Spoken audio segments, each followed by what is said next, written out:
नमस्कार दोस्तों, आप देख रहे हो online classes of director of photography chapter 8 maintain a safe hygienic and secure working environment, maintain workplace health and safety. How does one handle hazards at workplace? Steward जब मोमबत्ती को जलाने के लिए किचन में जाए तो उसको खुली हुई आग की लपटों को सही से सुरक्षा के साथ हैंडल करना चाहिए।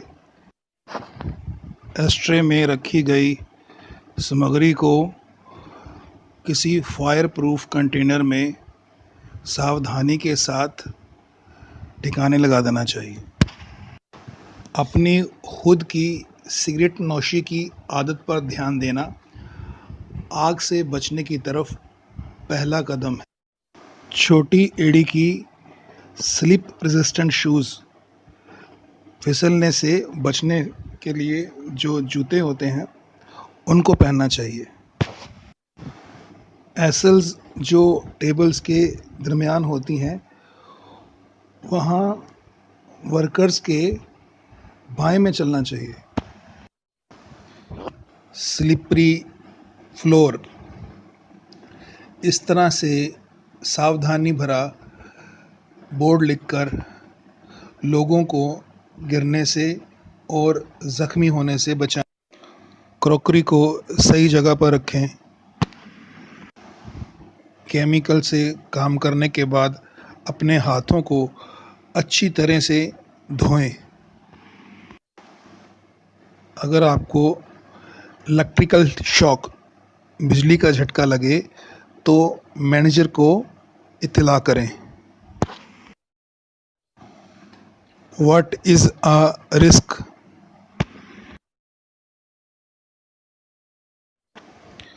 वो कौन से सुरक्षा उपाय किए जा सकते हैं, आइए देखते हैं।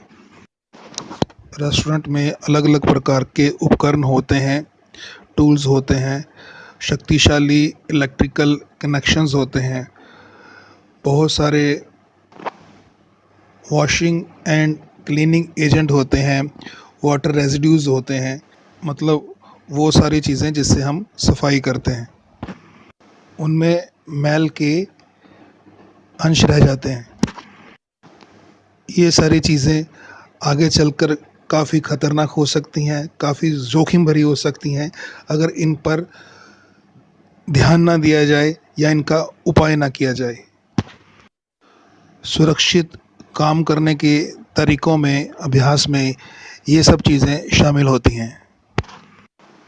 बचाव करने वाले कपड़ों और उपकरणों का इस्तेमाल करें।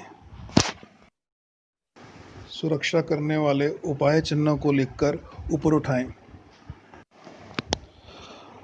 औजारों को सही ढंग के साथ पकड़ें और उनका इस्तेमाल करें और उनको सही जगह पर सही तरीके से रखें और उनका संरक्षण करें। काम वाली जगह को साफ रखें, वहाँ बेतरतीबें और असुरक्षित चीज़ों को ऐसे ही ना पड़ा रहने दें। बिजली से बचाने वाले कपड़े और उपकरण, और ये देखें कि वहाँ का पहले जो वर्किंग एरिया है वो ड्राई है, सूखा हुआ है, ये सब चीज़ें चेक कर लें। जब ज़रूरत ना हो तो पावर सप्लाई बंद कर दें। चीज़ों को उठा के लेके जाने वाले कामों को सुरक्षित करें, ध्यान से करें। उन्हीं उपकरणों का इस्तेमाल करें जिनको सही से रखा जा रहा हो और वो सही काम कर रहे हों।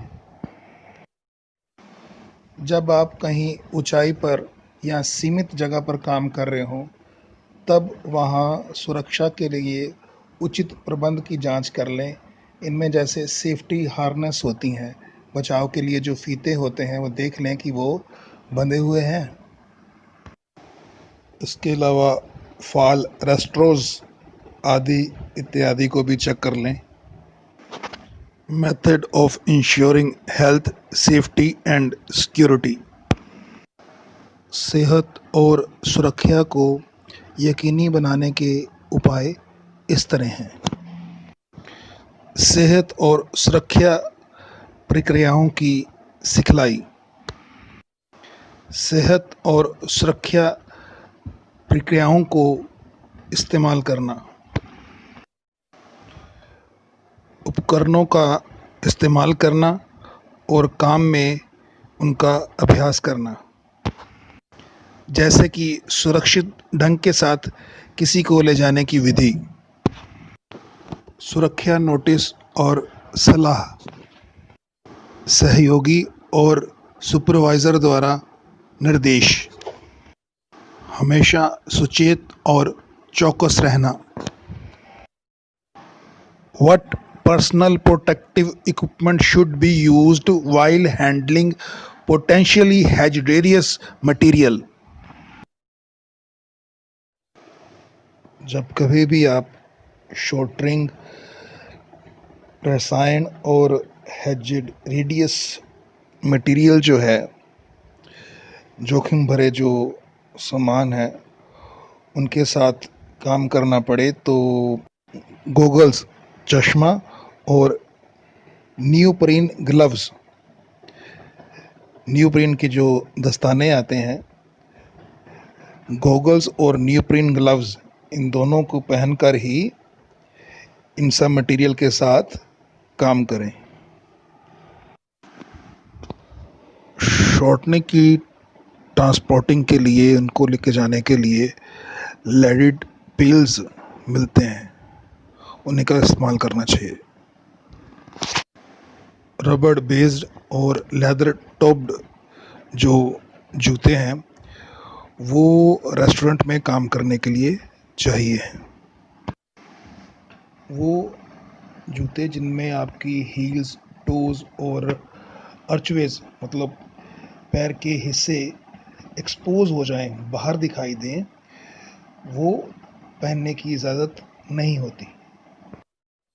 यदि आपके सर के बालों की लंबाई कंधों के नीचे तक ज़्यादा लंबी है तो रेस्टोरेंट में ड्यूटी करते वक्त उनको पुल बैक कर लें।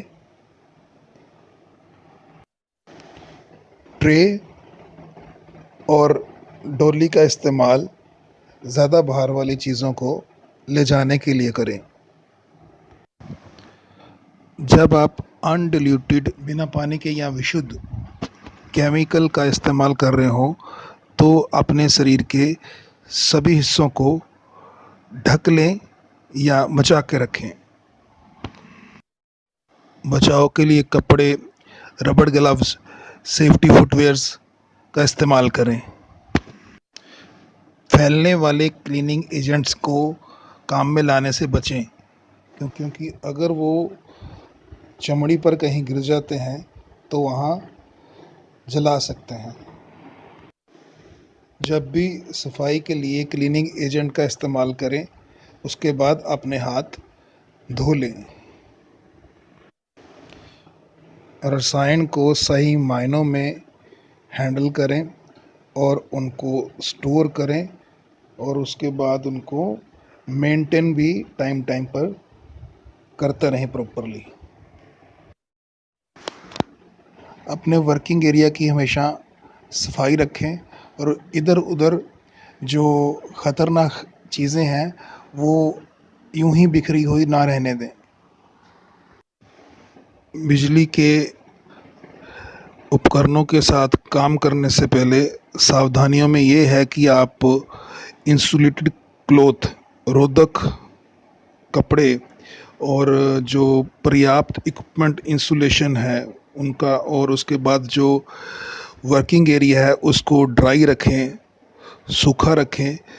और उसके बाद जो अगर आपको वहाँ काम नहीं हो रहा है, पावर सप्लाई नहीं चाहिए, तो उसको बंद कर दें। Use of equipment and working practices such as safe caring procedures. उपकरण व काम करने वाले अभ्यासों का इस्तेमाल जैसे कि सुरक्षित ढंग व ले जाने की विधि। अपना बायां हाथ, जिसको गैर सेवा करने वाला हाथ भी कहते हैं, उसको ट्रे के सेंटर के नीचे रखें। ट्रे के किनारों को अपने दूसरे हाथ के साथ अच्छे से पकड़ें। अपने लंग्स यानी फेफड़ों को फुलाने के लिए भर के सांस लें और उसके बाद ट्रे को आसानी के साथ अपने कंधे की ऊंचाई तक उठा लें। अपने घुटनों के साथ झुकना और टांगों की मांसपेशियों के साथ उठ खड़े होना आपकी कमर के ऊपर खिंचाव को कम करता है, उससे बचाता है। नियमित कसरत करें। अगर हो सके तो अपने भार को कम करें। जितना पेट को कम करेंगे उतना ही अपनी कमर को सुरक्षित करेंगे। अगर चीज़ को उठाना है तो अपने टांगों के सहारे उठाइए, ना कि अपनी कमर के सहारे। अच्छा पोस्चर, एक अच्छा आसन बनाए रखें। अतिरिक्त यात्राएं, ट्रिप्स करो अगर ज़रूरी हो तो। भारी भार के लिए सहायता लें। भारी भार के लिए डॉली, कार्ट्स और ट्रे का इस्तेमाल करें। किसी वस्तु तक पहुंचने के लिए दबाव का इस्तेमाल ना करें। ऊंची चीज़ों तक पहुंचने के लिए फुट स्टूल का इस्तेमाल करें। भारी चीज़ों को घुटने और कंधे की ऊंचाई के बीच में ही स्टोर करें। What are the material data sheets? Material safety data sheets या MSDS क्या हैं? MSDS नियंत्रित उत्पादों और उनके साथ जुड़े हुए खतरों के बारे में बताता है कि इनसे कैसे बचना है। MSDS जो जानकारी प्रदान करते हैं वो इस तरह है। उत्पाद को कैसे इस्तेमाल करना है और ये कैसे नुकसान पहुंचा सकते हैं यदि आप इनको नहीं जानते। फर्स्ट एड ट्रीटमेंट और लंबे समय के जोखिम हैज़र्ड्स उस प्रोडक्ट के साथ जिसका आप इस्तेमाल करते हो। इंग्रेडिएंट ब्रेकडाउन, मतलब इसमें क्या क्या है उसके बारे में जानकारी, फिर उस प्रोडक्ट के बारे में जानकारी, आग और धमाके के बारे में जानकारी, उनसे बचने के उपाय, जो चीज़ें फैल जाती हैं उनको निपटाना और उनकी सफाई। MSDS ये फर्स्ट एड किट के पास ही रखी गई होती है, तो यदि इमरजेंसी की स्थिति हो तो पेशेंट के साथ ही हॉस्पिटल ले जाया जा सके। बैकअप के लिए मैनेजर के रूम में दूसरी कॉपी यानी प्रतिलिपि रखें। How do we prevent fire accidents? ये सुनिश्चित करें कि पेपर टॉवल को, डिश टॉवल को, पॉट होल्डर्स को, इन सबको स्टॉप टॉप से दूर रखा गया है ताकि ये आग ना पकड़ लें। कभी भी उस कटोरे में पानी ना डालें जिसमें गर्म तेल रखा गया हो। ये उछल कर छिड़क सकता है जिससे चोट लग सकती है, ज़ख्म हो सकते हैं, छाले पड़ सकते हैं। रसोई को बिना किसी देख रेख के ना छोड़ के जाएं। अगर आपको रसोई छोड़नी ही पड़ती है तो जाने से पहले जो चीज़ें चल रही हैं, जल रही हैं, उनको टर्न ऑफ कर दें, बुझा दें। खाना बनाते समय किसी चीज़ के लिए स्टोव के ऊपर से पहुंच ना करें। माइक्रोवेव में धातु से बना पदार्थ ना डालें, इससे चिंगारी पैदा हो सकती है और अंततः माइक्रोवेव को नुकसान पहुंच सकता है।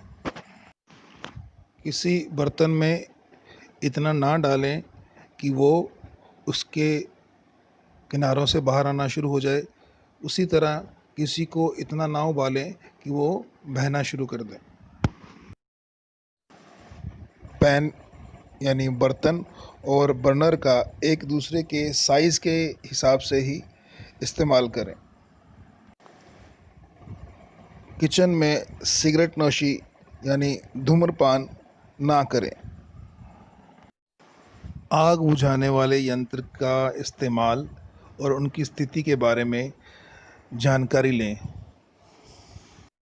जलने वाली चीज़ें जैसे कपड़ा, कागज़, तेल आदि को गर्म सतह से मुक्त रखें। रसोई और कार्य क्षेत्र में अच्छी रोशनी रखें। First aid kits mandatory. First aid kits mandatory मतलब लाजमी। कम से कम स्वीकार करने योग्य गिनती जो पहली सहायता सप्लाई की किस्म के बारे में बताती है, म्यार के तहत फर्स्ट एड किट्स के लिए। कंटेंट सूचीबद्ध पहली सहायता किट की सामग्री काफ़ी होनी चाहिए। छोटे काम की साइट्स के लिए लगभग 2 या 3 कर्मचारी होते हैं।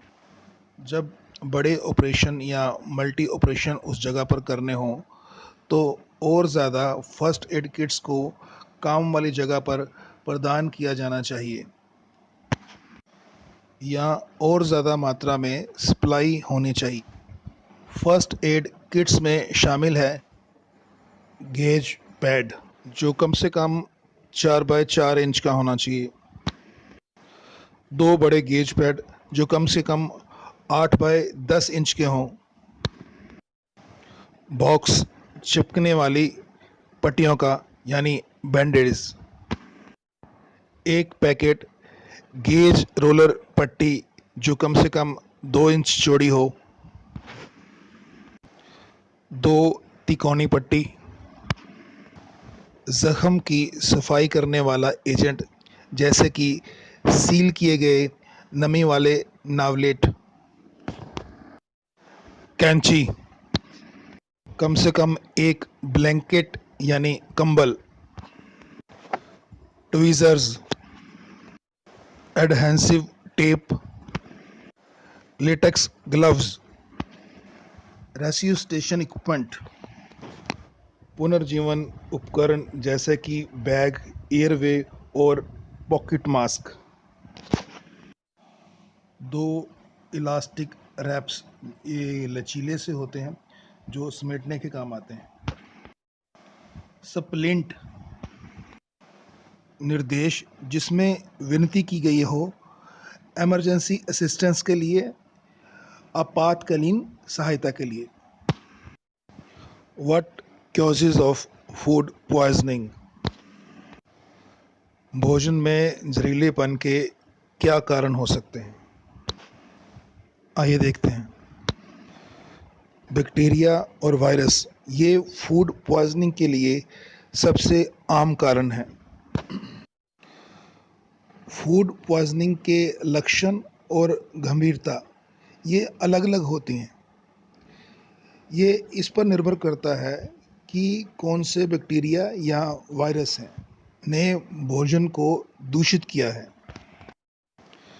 कुछ भोजन जैसे नट्स मतलब गिरीदार और दूध, अंडे या सी फूड जो समंदर से लेते हैं, ऐसे भोजन खाने वाले लोगों में एलर्जी का कारण बन सकते हैं। What first aid should be administered for a heart attack? Heart attack के लिए कौन सी फर्स्ट एड का प्रबंध किया जाना चाहिए। व्यक्ति से पूछें कि क्या वो छाती में दर्द के लिए कि जो हार्ट अटैक का भी कारण बन सकती है, उसके लिए कोई दवाई लेता है, जैसे नाइट्रोग्लिसरीन। अगर लेता है तो उसको ये लेने के लिए मदद करें। अगर ज़रूरी हो तो व्यक्ति को मदद मांगने के अलावा अकेला ना छोड़ें। पेशेंट का आपको ये कहना कि ये लक्षण हार्ट अटैक के नहीं हैं और आपको आपातकालीन मदद को लिए कॉल नहीं करना चाहिए, इन बातों पर यकीन कराने में सफल नहीं होने देना चाहिए। ऐसी स्थिति में ये देखने का इंतज़ार ना करें कि लक्षण तो चले गए हैं। उस व्यक्ति को मुंह के रास्ते कुछ भी ना दें सिवाय दवाई के, वो भी नाइट्रोग्लिसरीन, जो कि डॉक्टर द्वारा प्रेस्क्राइब्ड की गई है, निर्धारित की गई है। यदि दर्द आराम करने से और नाइट्रोग्लिसरीन लेने के बाद 3 मिनट के अंदर नहीं चला जाता तो इमरजेंसी मेडिकल हेल्प के लिए कॉल करें। यदि व्यक्ति अनकॉन्शियस है, अनरिस्पॉन्सिव है, यानी वो बेहोश है और प्रतिक्रियावान नहीं है, तो 102 पर कॉल करें और CPR शुरू करो। What steps will you take to help the injured? जख्मी की सहायता के लिए आप क्या कदम उठाएंगे? उस मेहमान को ना लेके जाएं जो ज़ख्मी है या गंभीर रूप में बीमार है, जब तक कि अगर ऐसा नहीं करते तो वो किसी ख़तरे में ना आ जाए उस हालत में, या फिर आप उसको बाहर ले जाकर उसकी देखभाल करना चाहते हो उस हालत में। यदि कोई मेहमान, कोई व्यक्ति गंभीर रूप से ज़ख्मी हो जाए तो उस हालत में आप शांति बनाए रखें, शांत रहें। याद रहे, उस वक्त आपकी जिम्मेवारी मेहमान की भलाई करना है। तुरंत रेस्टोरेंट के मैनेजर, सर्विस टीम के और मेंबरों की मदद को शामिल करें। डॉक्टरी सहायता की मांग करें। कुछ लोग पीड़ित के पास रहें और उसको दिलासा दें, और अगर ज़रूरी हो तो फर्स्ट एड शुरू कर दें। What first aid should be administered for chemical exposure? रोगी से कहें कि वो आँख को रगड़े ना। तुरंत बहुत सारे पानी के साथ आँख को धो दें। जब आप ये कर रहे हो या 15 से 20 मिनट तक निरंतर फ्लोशिंग के बाद डॉक्टरी सहायता प्राप्त करें। आँख पर पट्टी ना लगाएं। What first aid should be administered for a foreign particle in the eye? उस स्थिति में आप क्या फर्स्ट एड दोगे जब कोई बाहरी छोटी सी चीज़ आँख में चली जाए? पेशेंट से कहें कि वो आँख को रगड़े ना। ऊपर की पलक नीचे खींचें और पेशेंट से आँखों का झपकना कई बार दोहराएं। यदि वो पार्टिकल अभी भी आँख के अंदर है तो आँख को पानी के साथ धोएं। अगर आँख को धोने से फ़ायदा नहीं होता है तो आँख को बंद कर दें, इसको कसकर पट्टी से बांध दें और डॉक्टर को कॉल करें। What is the purpose of a guest accident report? Guest accident report का क्या काम है? कई बार शिकायत ऐसी हो सकती है कि जो एक संभावित केंद्र बिंदु से शुरू होकर अपना आपा खो दे और उसके बाद लोगों के संबंध में एक तबाही का कारण बने। खरीदार या फिर स्टाफ का मेंबर अपमानित हो सकता है, कारण कोई भी हो। कोई भी रेस्टोरेंट पर गंभीर आरोप मढ़ सकता है। एक्सीडेंट दुर्घटना की तरह इंसिडेंट घटना में भी जो रिपोर्ट होती है वो फैक्ट्स के आधार पर ही होती है, मतलब सिर्फ तथ्यों पर आधारित ही होती है। तो इनको जब भी भरें, फिल आउट करें, तो एक पीआर फॉल आउट की तैयारी के तौर पर करें, या फिर भविष्य में जो कानूनी कार्रवाई होंगी, जो लीगल प्रोसीडिंग्स होंगी, उसके तौर पर लें। एक मैनेजर को इस तरह की बड़ी घटनाओं को समझने, पहचानने और फिर संभालने में निपुण होना चाहिए। वो प्रोएक्टिव होना चाहिए, क्रियाशील होना चाहिए, जिसमें वो पहले चरण में ही अपने मुख्य मैनेजर को इसके बारे में इत्तला दे दे।